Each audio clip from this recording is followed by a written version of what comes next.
Shalom Leculan, shalom a todos os amigos do canal Teshuvah Total, bem-vindos ao canal para acompanhar a nossa transmissão de um pedacinho da Torá. Eu sou o Renato de Prínzio e convido todos a abrir o coração para ouvir os ensinamentos do Eterno, escutar os ensinamentos do Eterno dentro do seu coração. Vamos, antes de iniciar o estudo de hoje, vamos proceder à contagem do Homer, essa contagem maravilhosa que o Eterno nos ensinou, que vai desde o primeiro dia após o Pêssar até o 50º dia, o dia de Shavuot, a festa de Shavuot, onde receberemos a Torá. Faltam poucos dias, então vamos à nossa contagem. Acompanhe comigo em hebraico, depois eu colocarei a tradução. Baruch atah Adonai Eloheinu melech haolam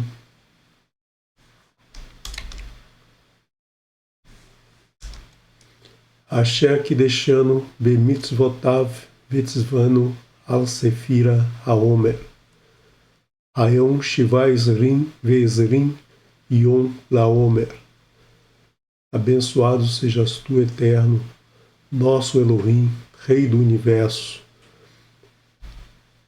que nos santifica nos teus mandamentos e nos ordena sobre a contagem do Homer.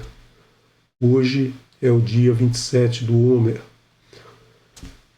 Então, finalizamos essa simples contagem, mas devemos lembrar sempre que essa contagem representa que vivemos mais um dia com saúde, com alegria, com o shalom do Eterno sobre nós, com vida. E espero que o Eterno agracie a todos vocês para que amanhã contem mais um dia e a cada dia de suas vidas lembrem-se dessa dádiva, dessa bênção que é viver uma vida plena, uma vida no Eterno. Shalom a todos. Vamos então iniciar a nossa paraxá, paraxá Be'ar. Be'ar significa no monte, né? É interessante que essa paraxá começa com Be'ar e a próxima paraxá, Berucotai, termina com a palavra Be'ar. Começamos Be'ar Sinai e terminamos com Be'ar Sinai, mostrando que os montes são muito importantes dentro da história bíblica, né? E amanhã, se o Eterno assim permitir, eu trarei para vocês um estudo mais aprofundado na Parashá Shavua sobre este trecho da Torá, essa porção da Torá dessa semana, né? E normalmente nós estudamos essa porção juntamente com a porção Berucotai, mas como este ano é um ano embolístico, um ano um pouco mais longo, nós temos a oportunidade de estudar as porções em separado, né? Mas preparando essa porção, preparando esse pedacinho de hoje, eu quis trazer para vocês uma discussão, não dos montes, mas uma discussão da geografia da Terra Santa, a geografia de Israel, porque é importante a gente conhecer a geografia do nosso país, a geografia dos países que nos interessam, porque essa geografia traz muitas vezes implicações dentro de toda a história, dentro de toda a vida do povo desse país, né? É muito importante a gente conhecer. Eu sei que é uma disciplina que muitas vezes a gente se afastou lá na escola, a gente não queria muito contato com ela, porque parecia que tínhamos que decorar muitas coisas, mas na verdade a gente tem que entender o que temos no nosso país para poder falar mais sobre ele. Muitas vezes quando a gente viaja para fora do Brasil, as pessoas perguntam de onde a gente é, todos têm essa curiosidade, saber de onde os turistas são, e quando a gente fala Brasil, todos lembram de futebol, praias, carnaval, né, Pelé, enfim, muito pouca coisa para se caracterizar um país da dimensão do Brasil.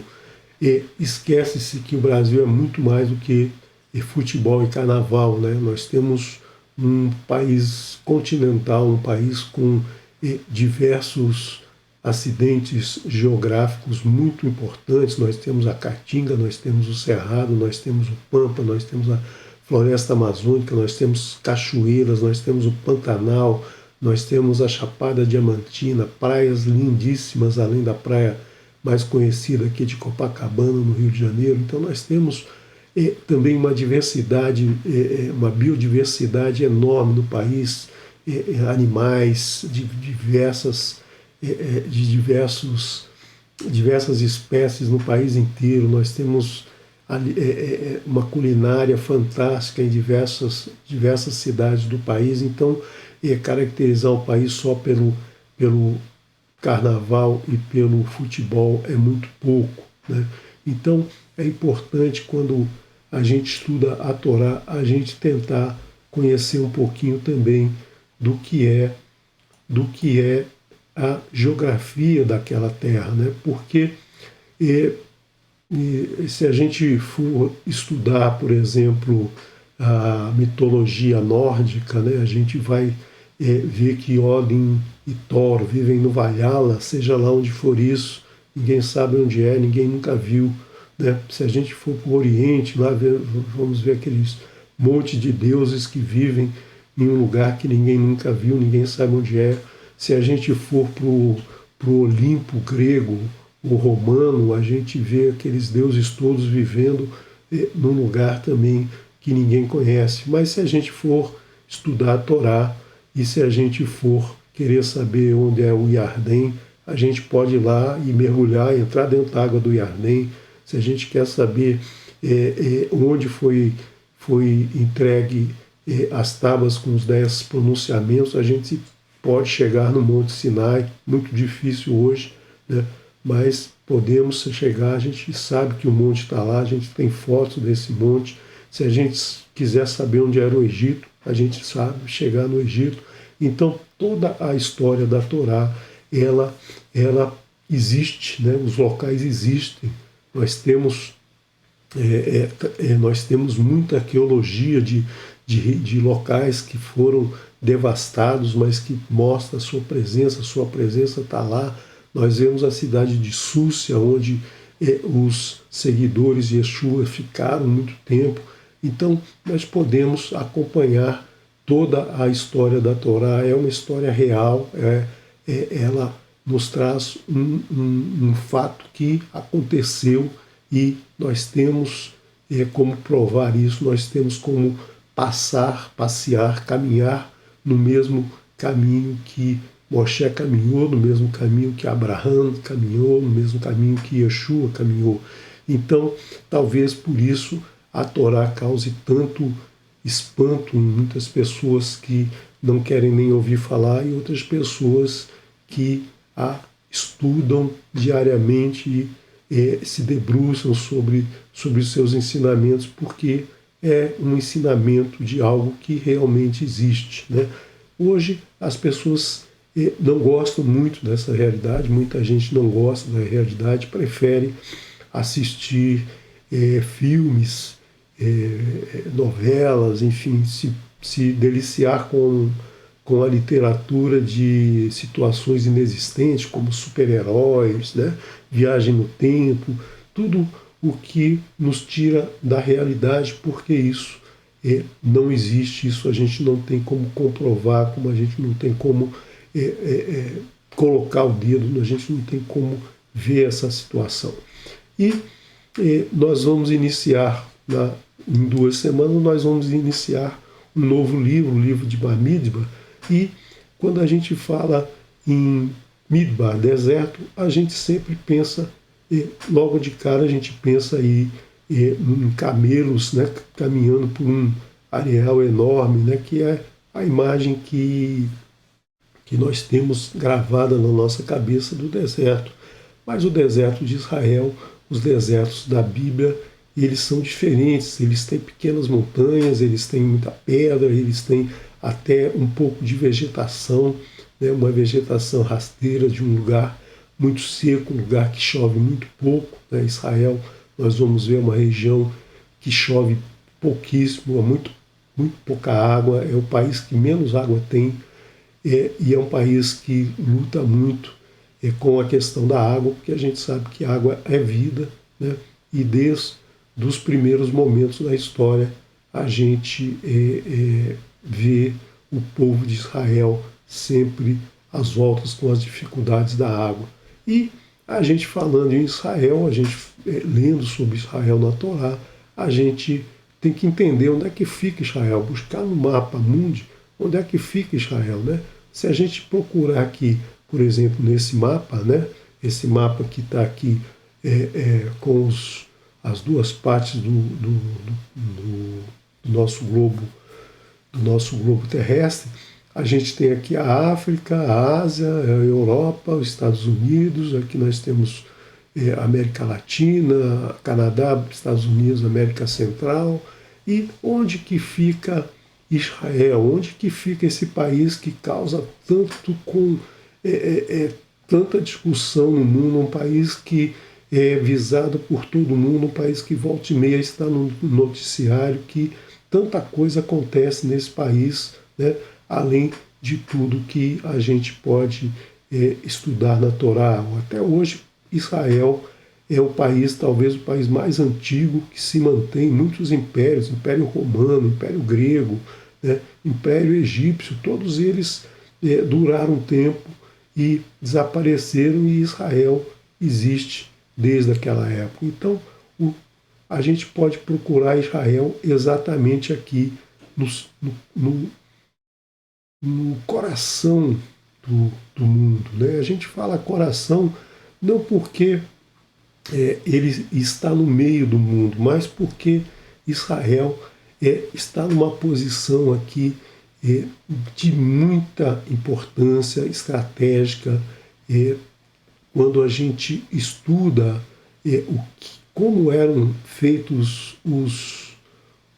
a movimentação de pessoas e mercadorias e tudo que acontecia naquela época em que se andava a pé, a gente passa a ver a importância desse lugar e passa a entender por que essa perseguição tão grande a esse povo. Não é uma perseguição religiosa, na verdade, há uma perseguição religiosa, mas ela foi mascarada, né? Essa perseguição ela é mascarada pelo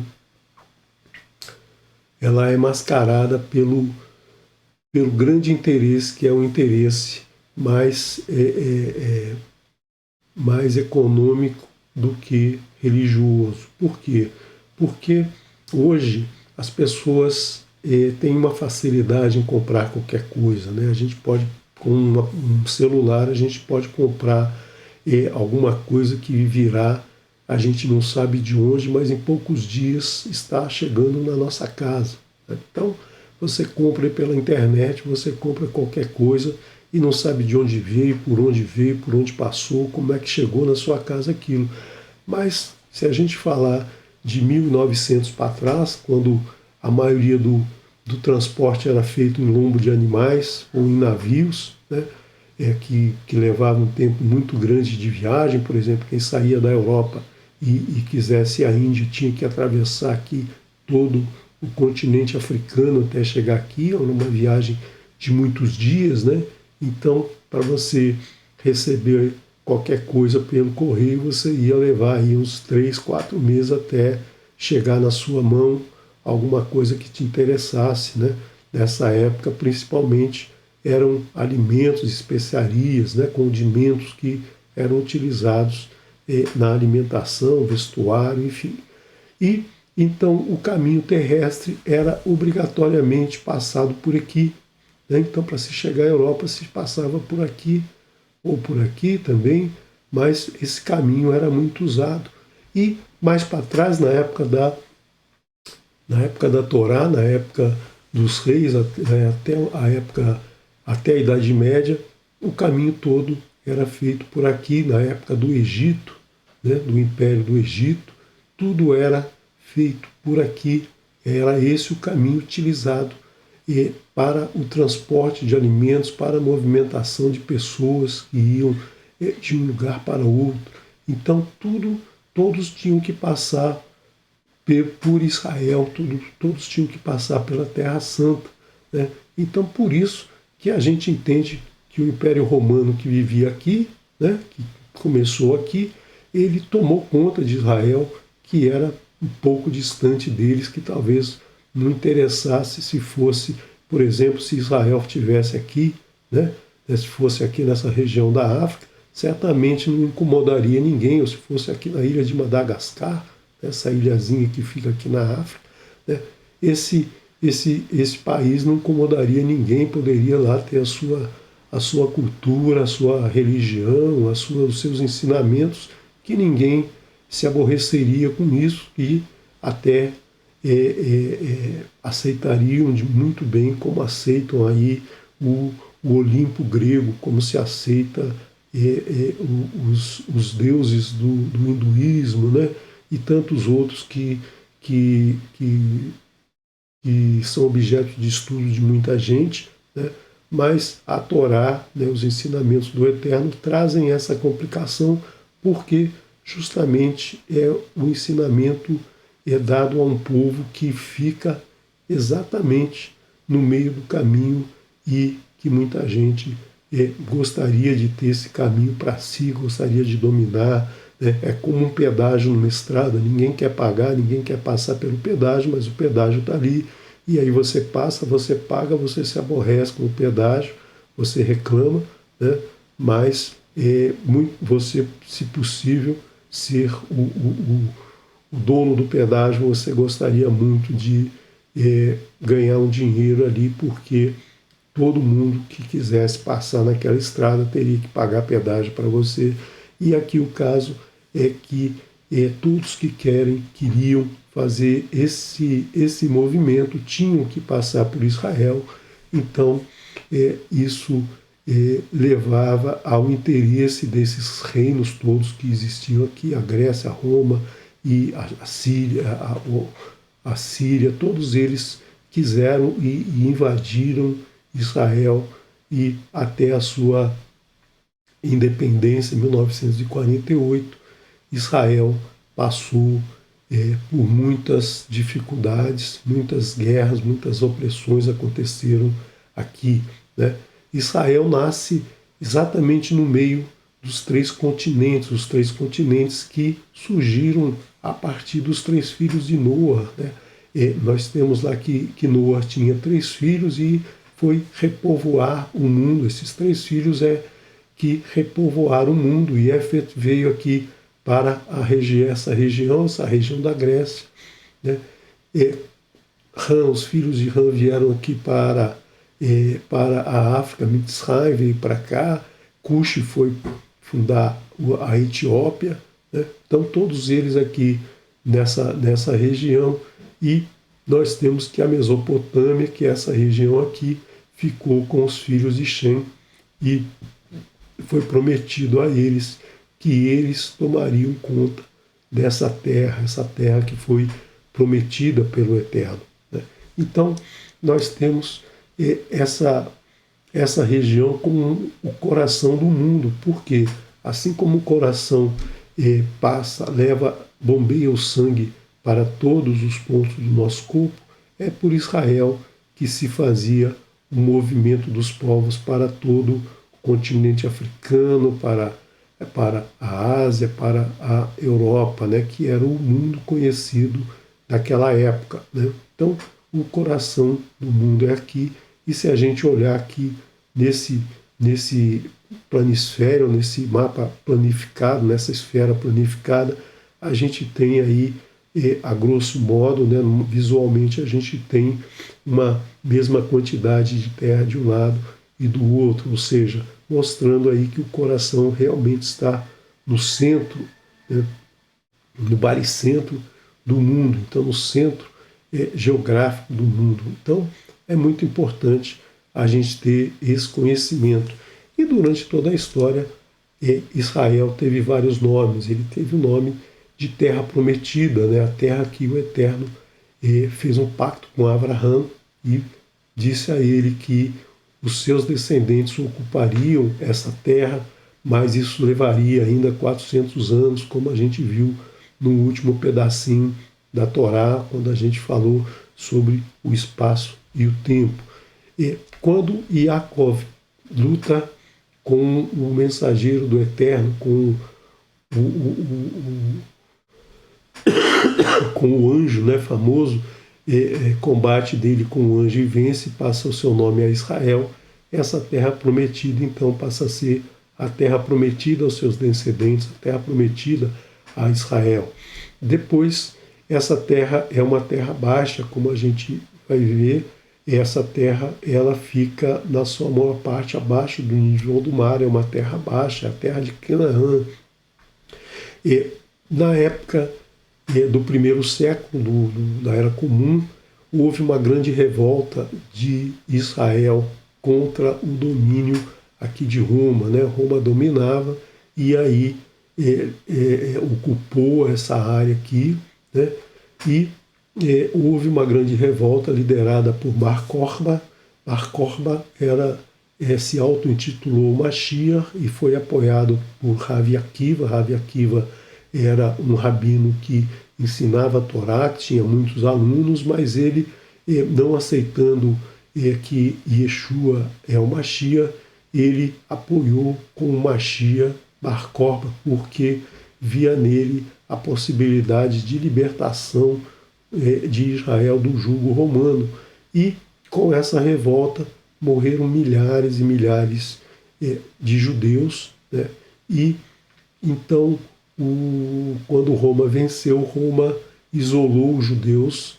Roma não quis mais que esse país se chamasse Israel ou tivesse qualquer ligação com os judeus e chamou esse país de Palestina, porque o povo filisteu, né, Palestina vem de Filistim, dos filisteus, era um povo que vivia no mar Adriático, aqui na região mais baixa de Israel, nós vamos ver mais à frente, e então essa região passou a ser a Palestina, como é chamada até hoje. No século XVI, né, novamente por ganância, por interesse em dominar essa rota de mercadorias que ia para a Europa, né, os países que apoiavam a religião de Roma, eles resolveram defender a Terra Santa do jugo judeu, né?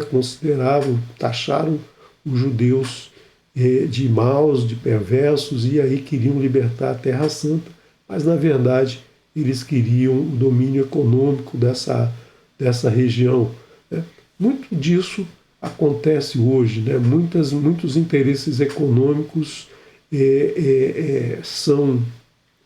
são maquiados, né, com a mentira de defender um povo e invade-se um país, né, como a gente vê aqui, que tantas guerras aconteceram nos últimos anos aqui nessa região da Europa, ou invasões de países africanos, outros países que tinham algum valor econômico e que foram invadidos por outros países que tinham interesses econômicos maquiado com interesses humanitários. Então, aqui, principalmente a Inglaterra, invadiu, muitas vezes foram as famosas cruzadas que tanta maldade fizeram aqui no mundo, matando muita gente, né, derramando muito sangue inocente nessa região. E então essa terra ficou conhecida como Terra Santa. Lá no século 17, 18, os franceses vieram estudar essa região, vieram fazer um mapeamento, vieram fazer escavações arqueológicas aqui, e como a Terra gira nessa direção, né, gira nesse sentido, e aparentemente o Sol gira nesse sentido, eles chamaram essa terra do lugar onde o Sol se levanta, né, de Levante, porque o Sol aparecia aqui antes de que aparecesse na França. Então chamaram essa terra de Levante, mas para o povo israelita, para o povo judeu, essa terra é chamada de Haaretz, né, a terra que o Eterno criou lá no primeiro verso de Bereshit, que é o termo usado até hoje, mas dando uma visão aérea, uma visão feita pela sonda Gemini 11, nós vemos aqui essa península toda, né? Essa península aqui, que é onde fica Israel. Israel fica nessa região aqui. Aqui nós vemos um pedacinho do Iardém, nós vemos aqui o Yamelar, né, o Mar de Sal, o Mar Morto, né, e aqui nós vemos o Mar Vermelho, aqui nós temos o Mediterrâneo, aqui o Mar Vermelho entra até aqui, e aqui nessa região é o Egito, né? Então, hoje nós temos uma outra visão feita do ônibus espacial Columbia, né? E nós vemos aqui já esse canal aqui que não existia na época bíblica, existiam alguns pequenos rios aqui, mas isso foi o canal aberto, né, em 1869, que é o canal de Suez, que facilitou a passagem dos barcos que vinham aqui da Europa pelo Mediterrâneo, que iriam atingir, que passariam por aqui, passariam por aqui e iriam até o Oriente, iriam até as Índias, né? Então, nós temos aí essa nova passagem de mercadorias e pessoas por aqui. E nós vemos aqui, então, aqui nós temos a Península do Sinai. Essa península é conhecida como Península do Sinai, embora o Monte Sinai verdadeiro fique aqui, né, na terra de Midian.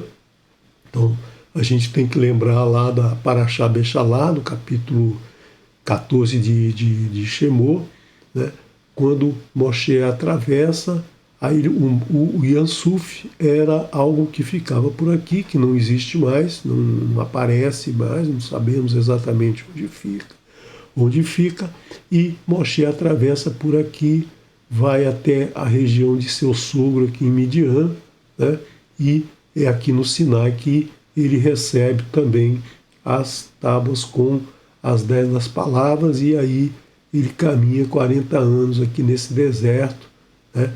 Nesse deserto aqui até entrar, ele não entra, Moshe não entra, mas o seu povo, né, entra com Yehoshua, entra aqui na Terra Prometida, depois de 40 anos. Então, nós temos aqui esse Golfo de Acaba, né, esse aqui é chamado Golfo de Acaba, um braço do Mar Vermelho que entra por aqui, e o Mar Morto é esse mar aqui, e não dá para ver muito bem o caminho do Iardém, mas nós vemos aqui montanhas que fazem parte da geografia de Israel. Aqui nós temos nuvens, né, que são raras, são nuvens muito raras, porque essa região é uma região desértica, pouca chuva aqui e poucas vezes se vê nuvens nessa região. Essa região é a região sul de Israel, é o deserto do Negev, né? O deserto do Negev, que é muito seco, né? Pouca chuva cai aqui e então é uma área muito árida, né? Aquele deserto que a gente viu lá no início, né? Aqui nós temos a Arábia, né? Essa região é a Arábia, e aqui para cima nós temos a Jordânia, a Síria mais ao alto, né? O Líbano mais aqui em cima, e nós temos aqui o Grande Mar, ou o Mar Mediterrâneo, que é essa região aqui, e os filisteus viviam nessa região aqui do litoral da região de Israel. Aqui nós vemos um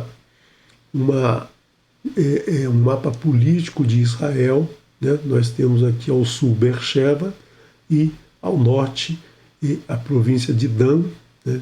Fazendo divisa aqui com a Síria, com a Jordânia, com o Líbano e com o Egito aqui embaixo. Então aqui nós temos uma região árida muito grande, e aqui a gente tem uma região onde há um pouco mais de água, há mais água aqui chove, né?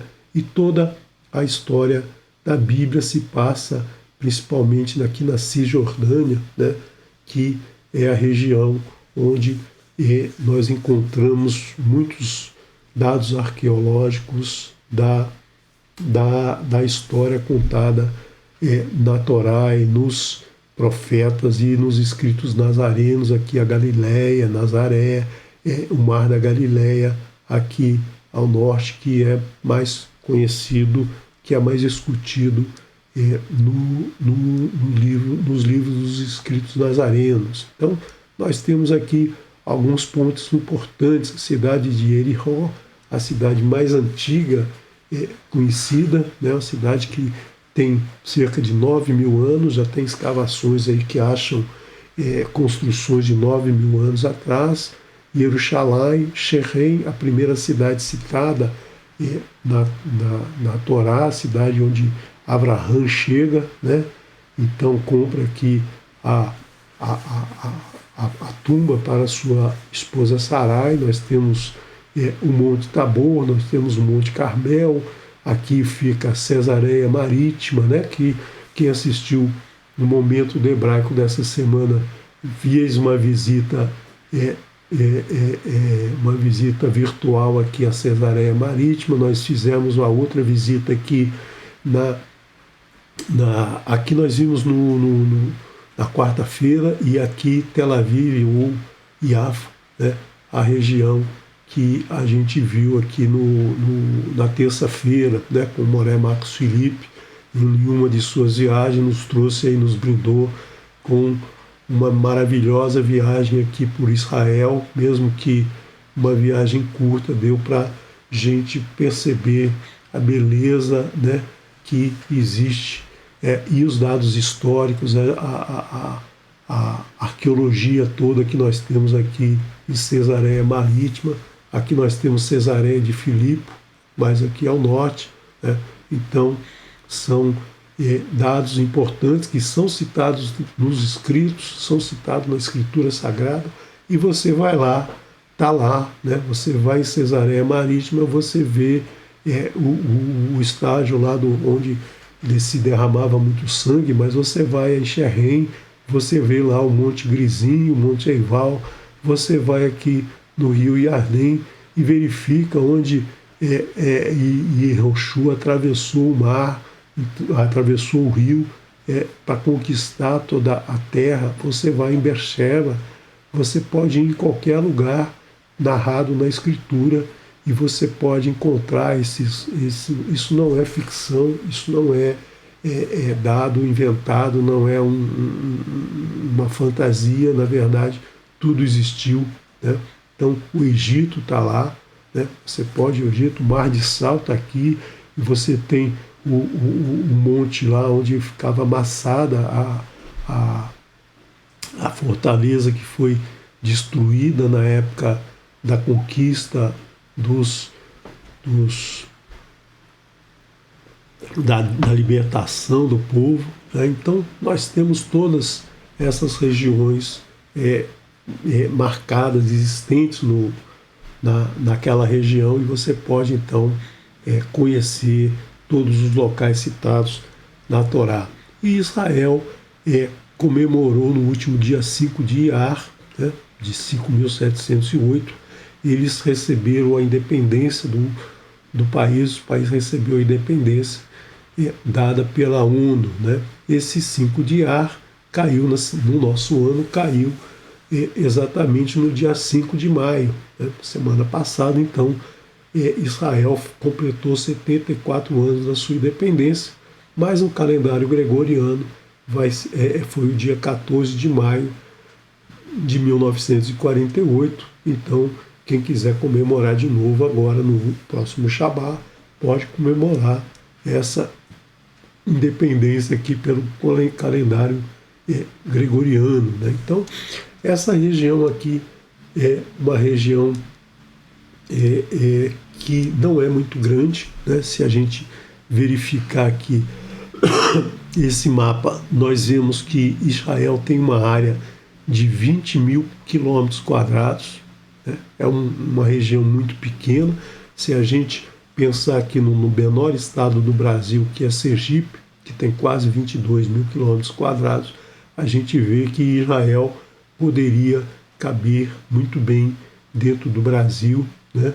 E certamente, se fosse no Brasil, não teria tantos problemas, né? Não aguçaria a ganância de muitos povos, né? Se Israel fosse dentro do nosso estado de Sergipe, né? Mas, infelizmente, nós não temos essa bênção, né, de ter uma região onde tanta história, tanta coisa bela aconteceu.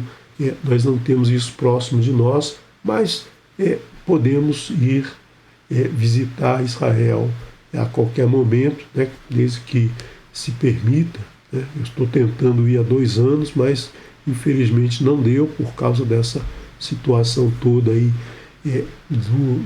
do vírus. Então, mais à frente, se o Eterno assim permitir, eu espero conhecer essa região com meus próprios olhos, pisar nesse solo onde muitas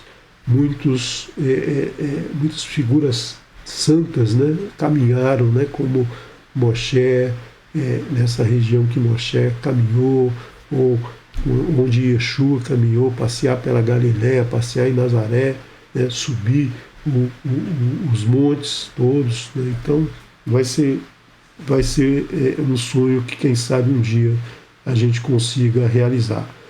De norte a sul, Israel tem 410 quilômetros, ou seja, uma viagem que se pode fazer em 6 a 8 horas de carro pelas estradas. E de leste a oeste nós temos aqui uma região de praticamente 80 quilômetros, né? A sua maior distância aqui nós temos 80 quilômetros. Nós temos que essa região ela abriga 7,8 milhões de pessoas, sendo que 75% são judeus, né? E 20% são árabes e 4% são pessoas oriundas de outros países. Né? Então nós temos aqui uma mistura grande de pessoas que se julgam inimigas, né? Porque a gente acha que judeu e árabe não podem se ver, mas existe aqui uma habitação de todos aqui em paz, até porque muitas dessas disputas que a gente vê, desse distanciamento, dessa inimizade que existe, na verdade é uma campanha, né, de divulgar essa animosidade, mas há muita gente boa e muita gente ruim em todos os lugares. Não é só um privilégio de Israel ter pessoas que demonstrem essa animosidade. Então, nós temos que ver os limites aqui da terra. A terra de Dan, essa região aqui de Dan é a região mais ao norte, né? E ao sul nós temos aqui o deserto, exatamente o contrário, né? O deserto do Negev, né? O deserto muito seco. E aqui ao norte nós temos o Monte Hermon, né? Que é uma cordilheira, são vários montes que ficam congelados no inverno. Nós vamos ver isso no próximo Shabat. Nós vamos conversar um pouco mais sobre os montes. E o degelo do Monte Hermon faz com que a água desça e forme o rio Iardém, que desce todo esse caminho, vindo parar aqui no Yamelar, o Mar Morto, o Mar de Sal, né? E essa água então fica toda parada aqui. Esse rio Iardém é a principal fonte de água, tanto para essa região de Israel, como para a região da Jordânia. Então são países que dependem muito dessa água, e a gente vê que não é tanta água assim, não é essa bacia hídrica que a gente tem no Brasil, né? O Brasil tem a maior bacia hídrica do mundo, nós temos muita água no Brasil, e precisamos usar isso com parcimônia, né? Sempre lembrando que existe país aí que tem pouquíssima água, né? Nós temos então que na época em que todo o transporte era feito a pé, na época das histórias narradas no Tanar e nos escritos, os caminhos utilizados eram basicamente esses dois aqui, esse caminho vermelho, que era o caminho do real. Então tudo que chegava ao Egito passava por esse caminho, ou então passava aqui a partir de Damasco, um pouquinho acima de Damasco, esse caminho passava pelo litoral, né? Aqui a gente tem o Monte Carmel, então o povo, os peregrinos, os comerciantes tinham que desviar desse Monte Carmel para pegar o litoral que era habitado pelos filisteus até chegar aqui em Israel. Então vocês lembram que a gente estudou lá atrás na porção Lech Lechá, né? Moré Haimson nos mostrou claramente que Avraham saiu aqui de Ur, que fica um pouquinho mais abaixo, e levou todo o seu gado. Ele já estava com muito gado, naquela época ele já havia recebido muito gado do faraó, do rei que se apaixonou lá por Sara, né, naquele episódio. Então ele tinha recebido esse dote e ele caminhou aqui pela Mesopotâmia. Nós temos aqui o rio Eufrates e aqui em cima o rio Tigre, né? E a Mesopotâmia significa exatamente entre os rios. Então essa região aqui é uma região com muita água. Como ele tinha que transportar muitos animais e muitas pessoas, ele caminhou por essa região aqui, garantindo aí a sobrevivência de todos. Foi a Harã. Depois de Harã, ele desceu aqui para Sherem, né?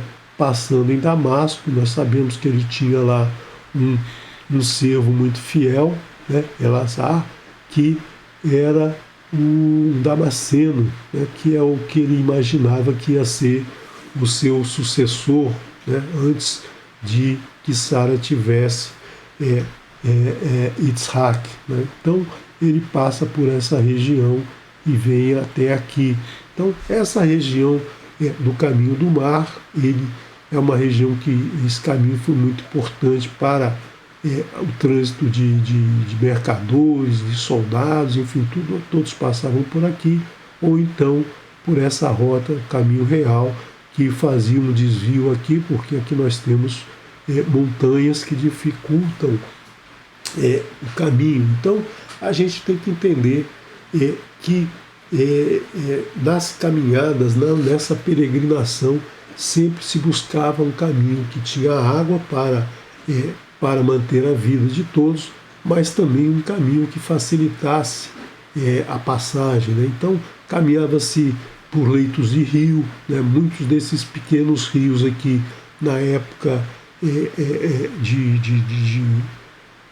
de primavera a outono, chove muito pouco. Então a maioria desses rios que deslagam no Iardém são secos, são leitos secos de rio, né? São chamados de Nahal Vadi. Nahal é rio, Vadi é o leito seco.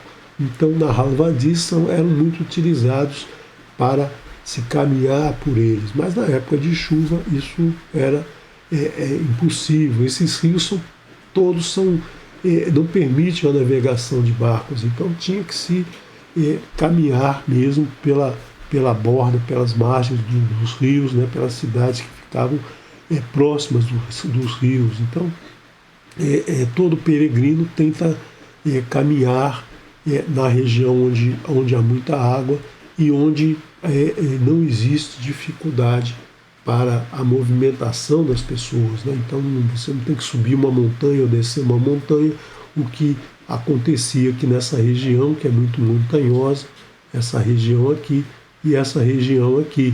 Então se caminhava no vale do Iardém, ou então se desviava aqui e se ia pelo litoral, né? Então por isso que há um grande desenvolvimento de cidades aqui no litoral e cidades próximas do Iardém.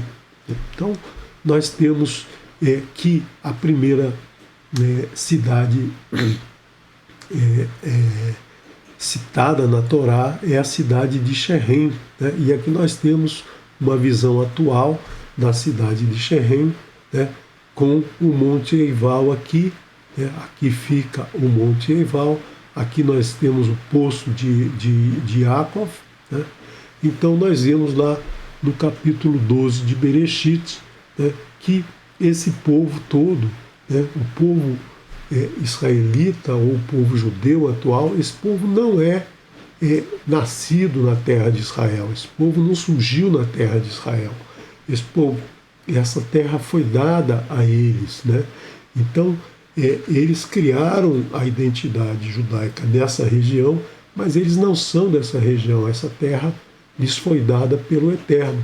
Então é importante a gente sempre pensar assim, né? Porque muita gente acha que ser judeu é nascer em Israel, mas é igual ser brasileiro, não quer dizer que você nasceu, né? Seus antepassados todos nasceram, né? A menos que você seja de uma das tribos indígenas que aqui vivia, a maioria de todos vêm de fora, são descendentes de pessoas que vieram de outros países. Então, hoje nós somos brasileiros, mas a nossa história mostra que nesse país foi conquistado, né? foi desbravado, assim como Israel foi conquistada. Foi conquistada essa terra que o Eterno lhes deu e foi conquistada com muito sacrifício, com muita luta, né? Com muito suor. Então, como a gente vê em Shemot 14, verso 14, Adonai Lahem Lahem Veatem Tacharishum, né? O Eterno lhes dará pão, mas antes terão que arar a terra. Ou seja, o povo conquistou essa terra, né? O povo tomou posse dessa terra, a sua independência chegou agora a 74 anos, mas essa terra lhes foi dada pelo Eterno, mas eles precisaram batalhar muito, precisaram se dedicar muito, né?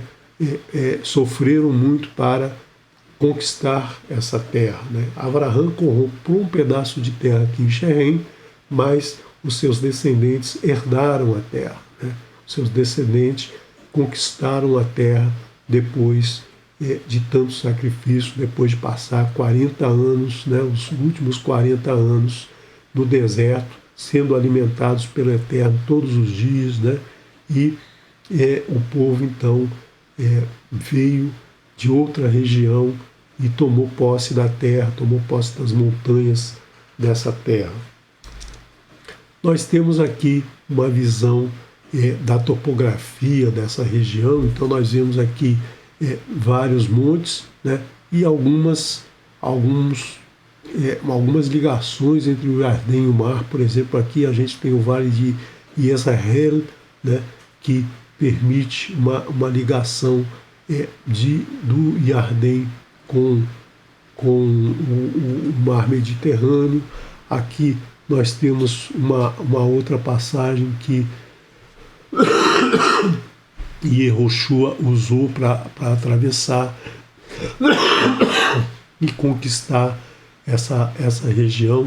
Então é uma região pequena, como nós vimos aqui, 420 quilômetros de norte a sul, né, com um sul bastante quente, bastante seco, com o norte mais úmido, né. Então nós temos aqui um monte Hermon, que fornece a água, né, a partir do degelo do Monte Hermon. Essa água desce pelo Iardém, então aqui uma água mais gelada e mais limpa, e conforme vai atravessando o Iardém, tem uma região com a água mais turva, né, finalizando aqui no Mar de Sal, o Yamelar, o Mar Morto, né, e esses rios aqui, esse rio não é canalizável, mas é um rio que tem uma queda muito grande, né? Tem um desnível muito grande, porque aqui a gente tem uma montanha acima do nível do mar, e aqui a gente tem uma região mais baixa do planeta, 400 metros abaixo do nível do mar.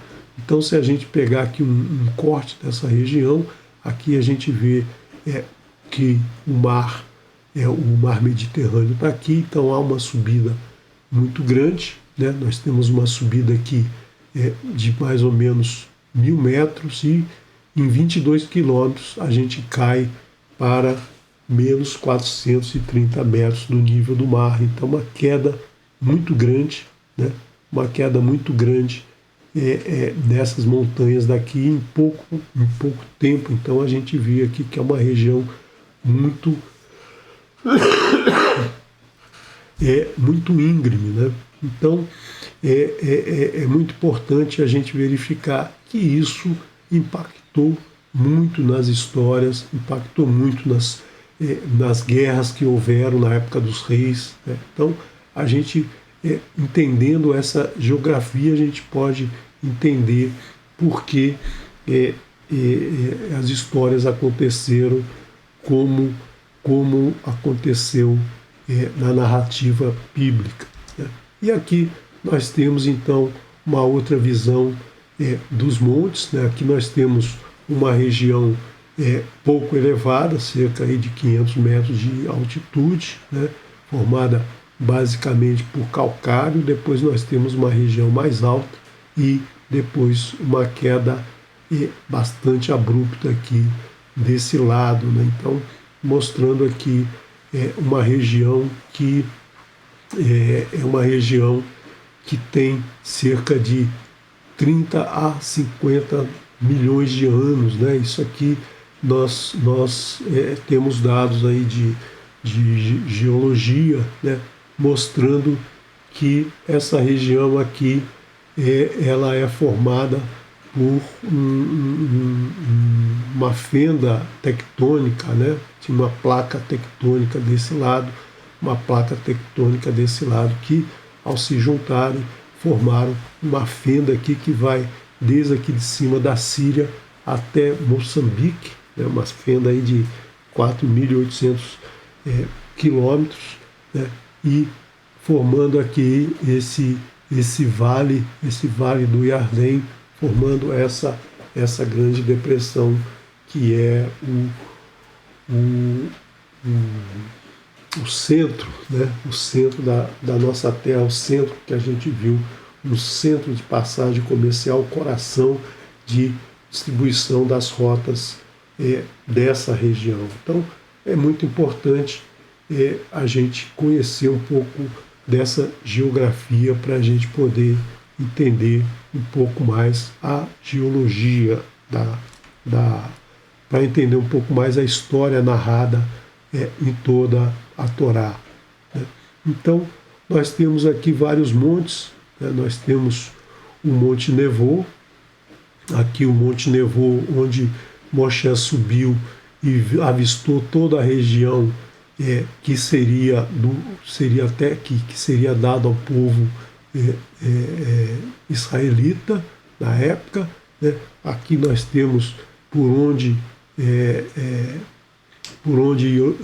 Yehoshua entrou e tomou a cidade de Jericó, que fica aqui, né? Tomou a cidade e atravessou o rio se abriu, e eles atravessaram aqui e tomaram conta de toda a região que vai aqui de Gad até Beersheba, né? E aqui finaliza que é o Aravá, né?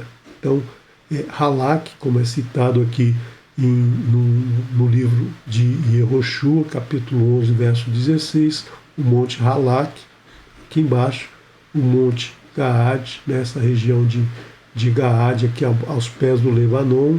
Aqui nós temos o Lago Kinneret, que também é conhecido como Lago de Tiberíades, o Lago de Quinessaré, o Mar da Galileia, que na verdade não é um mar, né? Mas na Torá, todo o ajuntamento grande de água é chamado de Yam, chamado de mar, e depois nós adotamos esse nome para chamar os mares, os grandes mares de mar, mas na verdade essa não é a escritura que adotou o nome errado, foi nós que adotamos um nome usado na escritura para designar o grande ajuntamento de águas que formam os grandes mares e oceanos, né? Mas, na verdade, na Torá, todo ajuntamento maior de água era o mar, né? Nós temos, nós temos aqui o deserto de Judá, nós temos a cidade de Jerusalém e a cidade de Jericó, né? A cidade de Jericó é a cidade mais antiga, né? Ela tem cerca de 9.000 anos, é do período Mesolítico, já se encontrou ali fósseis de pessoas, construções que datam de mais de 8.000 anos. Ela fica a 10 quilômetros do Mar Morto, acima do Mar Morto. É uma cidade que fica a 258 metros abaixo do nível do mar. É a cidade habitada mais baixa do planeta, né? O mar fica um pouco mais abaixo, fica a 432 metros abaixo do nível do mar, né? E é a cidade em que ela foi amaldiçoada por Yehoshua, né? Era uma cidade muito bem vista, muito frequentada, e depois dessa maldição de Yehoshua, ela ficou mal vista, ela foi meio que abandonada, né? Então, essa cidade aqui, ela tem um reservatório de água, uma fonte de água muito grande, cerca de 4.500 litros por minuto, né? Então, é uma cidade ainda que tem bastante água, né?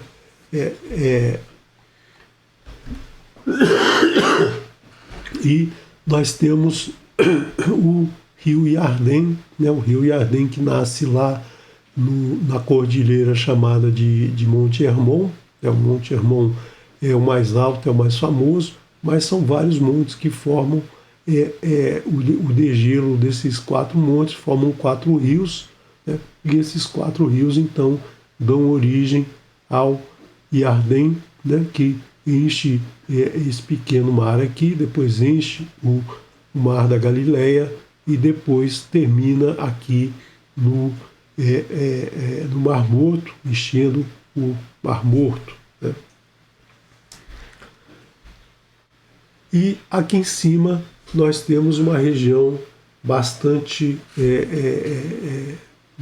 fértil, uma região onde tem muita água, né? Chove muito no inverno aqui, chega a chover 1.500 milímetros de chuva aqui durante o ano, e nessa região aqui chove 20 milímetros por ano, ou seja, uma diferença muito grande, uma região aqui sul muito seca, porque essas montanhas aqui, essas montanhas impedem que a água que evapora do mar Mediterrâneo, alcance essa região. Então,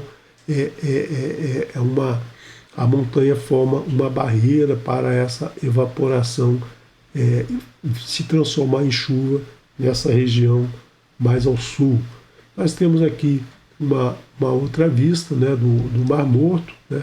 O Mar Morto, então, ele toda essa região de Israel, desde aqui de cima até Moçambique, ela está dentro dessa fenda, como eu disse antes, né, uma fenda que vai desde lá da Síria até Moçambique, né, que ocorreu há cerca de 10 milhões de anos atrás. Os estudos mostram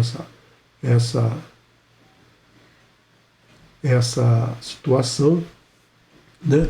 E o Mar Morto é formado pela água que desce do Iardém. Foi uma região que era muito fértil, como a gente vê na Escritura, e a partir das transgressões causadas por Sedom e Amorrá, Sodoma e Gomorra, o Eterno desceu fogo, enxofre nessa região, e todo o mar e a montanha se transformou em sal, né? Então, esse mar é chamado de Mar Morto porque tem uma salinidade muito grande, ele fica a 432 metros abaixo do nível do mar e tem 342 gramas por quilograma de água, né? Enquanto um Mediterrâneo, por exemplo, tem 35 gramas de sal diluído por quilo de água. Então aqui há uma concentração de sal muito forte, né?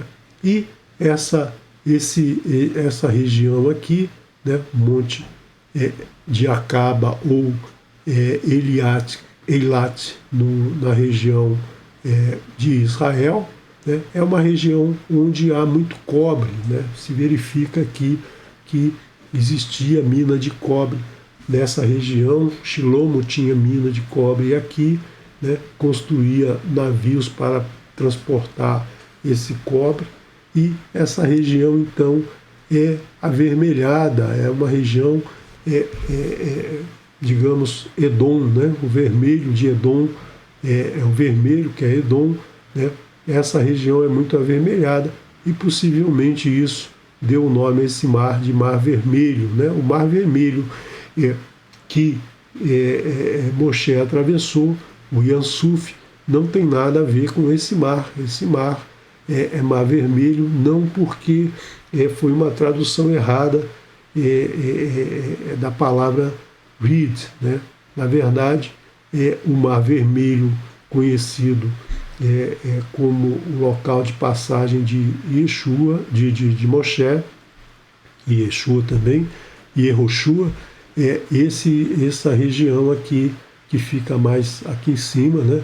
Essa região onde havia o mar de juncos, né?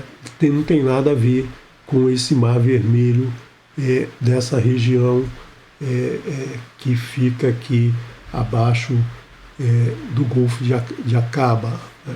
E o Vale do Hula é um local fantástico, né? Um local que até os anos 50 era um pântano, um charco muito grande, com muitos mosquitos, muitos insetos, e por uma grande obra de engenharia, 2 anos após a independência de Israel, ele foi totalmente esvaziado e transformado numa área fértil de muita agricultura, uma área cultivada muito grande nessa região, e essa região é a segunda grande rota migratória de pássaros que vão da Europa para a Ásia, para a África. Então esses pássaros, devido às condições geotérmicas aqui, né, há uma facilidade dos pássaros planarem, descansarem, não ter que bater muitas asas aqui para se movimentar.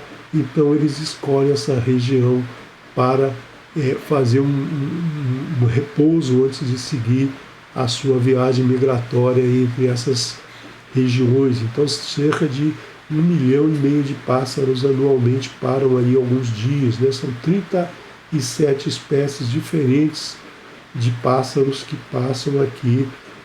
Dizem que é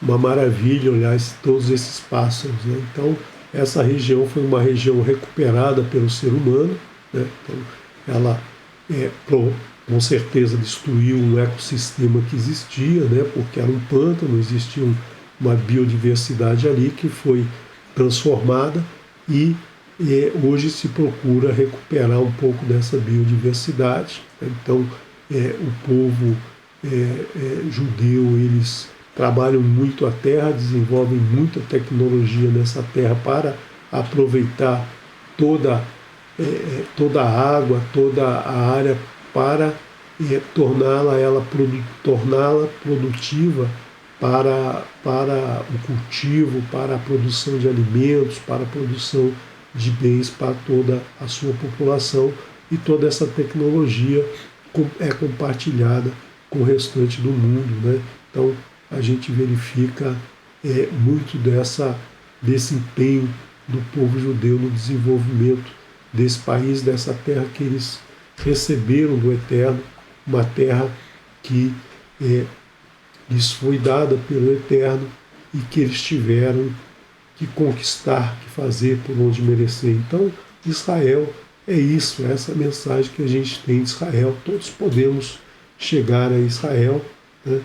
E nós temos que merecer, nós temos que fazer por onde receber essa bênção do Eterno. E com isso, para isso a gente tem que estudar os ensinamentos do Eterno, praticar esses ensinamentos do eterno, né? E sempre lembrando que tudo o que está na Escritura não é invenção, tudo que está na Escritura é comprovado em loco, né? Você pode ir àquela região que você vai ver tudo o que está escrito, as histórias são estudadas, dados arqueológicos mostram que tudo que está ali escrito aconteceu, né?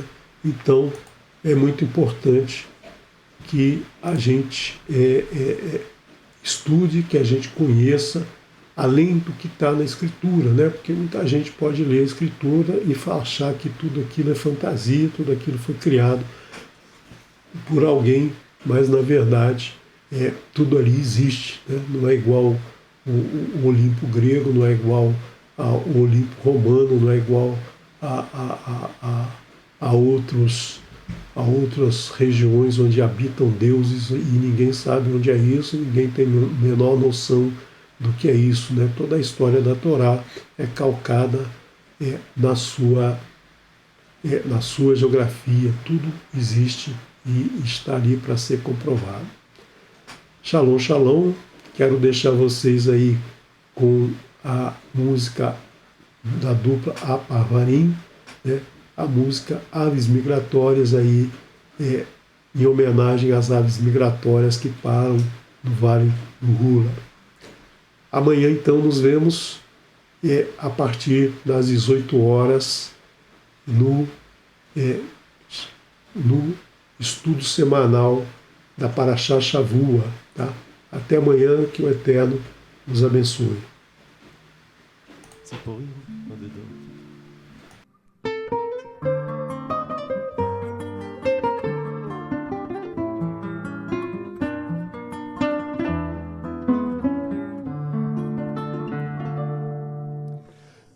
הסתיו חזרו הציפורים מעבר למדבר, מעבר להרים, והוא ראה אותה על הענן. והיא כחולת נוצה, והיא דקת כנף. זה היה עם בוא הסתיו, ואותה כל כך אהב, הייתה יפה כמו בשירים, כמו בסתיו הציפורים. הוא בנה לגן מעשבים, והיא ליטה זרעים מתוך הרגבים, והוא שרק לשיר של אהבה. והיא נתנה לו שי נוצה מתוך זנבה. זה היה עם בוא הסתיו, הוא אותה כל כך אהב, הייתה יפה כמו בשירים, כמו בסתיו הציפורים. ובחורף בין שקיעות וקור נשקו הם זה לזו מקור למקור, ואת חמה זרחה מתוך ענן. הם עפו שיכורים אל חורש ואל גן. זה היה עם בוא הסתיו, הוא אותה כל כך אהב, הייתה יפה כמו בשירים, כמו הציפורים. את אביב חזר אל הכפרים, הוא שב אל המדבר, והיא אל ההרים, ורוח שעבר בגן מצא. בצל עצי החורש, פרח